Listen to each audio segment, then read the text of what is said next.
Hello friends, good morning. आं दिनै ladies फोरनि थाखाय स्पेशली बे भिडिअ खौ बानायदों। लेडीज फ्रानो गावनि नखरनि केयर लायो नंगौना नङा थ' एखमबा मालायनि केयर लाबाय बायनानै गावनि हेल्थ खौनो इगनोर खालामफ्लाङो बा दोनथ'नांगौ जायो दोनथ'फ्लाङो तो किन्तु गाव गावनि हेल्थ को नायनाया बिराद इम्पोर्टेन्ट लेडीज फोरनि थाखाय गावखौ गावनि हेल्थ को ठीक लाखियोबासो गावनि फेमिली मेम्बर्स फोरनि गथ'निबो हाजबेन्डनिबो ओमफ्राय बाकी फेमिली मेम्बर्सनिबो केयर लानो हायो ना तो नंखायनो गावनि देहाखौ मोजां लाखिनाया बिराद इम्पोर्टेन्ट लेडीज फोरनि थाखाय तो किसुमान टेस्ट दङ जों बेफोरखौ खालामनानै जोङो गावखौनो हेल्दी लाखिजायो फर्स्टआ जाबाय जोंनि ब्लाड प्रेशर ओमफ्राय ब्लाड शुगर को जों एवरी मंथ चेक खालामजायो खेबसेबाबो ओमफ्राय टेस्ट खालामजायो खायसे लो बीपी निफ्राय साफर खालामो खायसे हाई बीपी निफ्राय साफर खालामो जुदि मोनथिखानानै लायोबा एक्सारसाइज फोरजों कंट्रोल खालामनो नाजाग्रोजायो ओमफ्राय बेजों हायाबा मेडिसिन जानांगौ जायो ओमफ्राय नेक्स्टआ जाबाय हेमोग्लोबिन टेस्ट बा एनीमिया टेस्ट को खालामजायो एवरी 6 months मैक्सिमम लेडीज फ्रानो 50% इंडियन वुमेनानो एनीमिया निफ्राय साफर खालामो तो नंखायनो एवरी 6 months जुदि गावनि हेमोग्लोबिन को टेस्ट खालामजायोबा मोजां ओमफ्राय नांगौखिनि मडिफाई खालामजायो गावनि जानाय हेबिट्स फोरखौ मा जानांगौ मा जानाङा एसे खेल लानानै जाजायो आरो ओमफ्राय लोगोसे जुदि हेमोग्लोबिन नि लेभेला बिराद खमथारबा होमबाथ'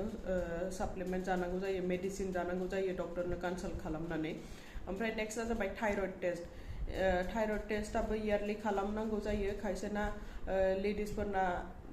वेट गेन जायो गोबांनानो ओमफ्राय लोगोसे वेट गेन जायो खानायबो गयो आरो लोगोसे मूड स्विंग्स जायो तो बेफोरो थायरॉइड डिसऑर्डरनि प्रब्लेम तो TSH हार्मोन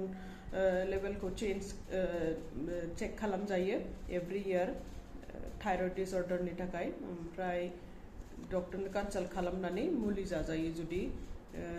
बारा बा खम दङबा ओमफ्राय नेक्स्टआ जाबाय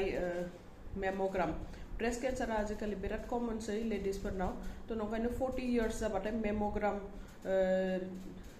को खालामजायो ओमफ्राय मेमोग्रामा एवरी 2 years खालामजायो ओमफ्राय 45 बिदिनो 50 इयर्स बारबाथाय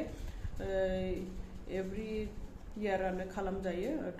ओमफ्राय लोगोसे 20 इयर्स जाबाय सिख्लाफोरा बिसोरो सेल्फ एग्जामिनेशन खालामजायो माबाफोर जुदि चेंजेस फैदोंबा ब्रेस्टआव लाम्प्सफोर हार्ड मासफोर बा सानाय दङबा ओमफ्राय डिसचार्जफोर दङबा बेफोरखौ नायजायो सेल्फ एग्जामिनेशन खालामजायो ओमफ्राय नेक्स्टआ जाबाय भिटामिन डी आरो केलसियामनि टेस्ट बेखौबो लेडीजफोरा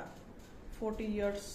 स्पेशली जानायफोर लेडीजफोरा खालामजानाया मोजां जाहाथे अस्टियोपोरोसिसनिफ्राय गावखौनो बासायनो हायो तो बेफोर टेस्टफ्रा बिराद इम्पोर्टेन्ट बेखौ फैसा लस थांनो होननानै साननो नाङा बे मोनसे गावनि हेल्थनि थाखाय इनभेस्टमेन्ट सो जुदि बेफोरखौ मिथिनानै लायोबा होमबा बेमाराव गोलैयाबालायनो जुदि गावखौनो प्रिकसन खालामनो हायोबा बेमाराव प्रिवेंशन खालामनो हायोबा स्टेप्स माबि चेंजेस खालामनानै गावनि डाइटरी हेबिट्सफोरखौ एसे चेंज खालामनानै जुदि बेफोरखौ मोजाङै लाखिनो हायोबा होमबाथ' बे बिराद मोजां खोथा नंगौना नङा फ्रेंड्स तो नंखायनो बेफोर टेस्टआ बिराद इम्पोर्टेन्ट तो नोंथांमोना खालामजायो बेफोर टेस्टखौ ओमफ्राय हेल्दी थानो हायो तो दिनैनि थाखाय बेनो थैंक यू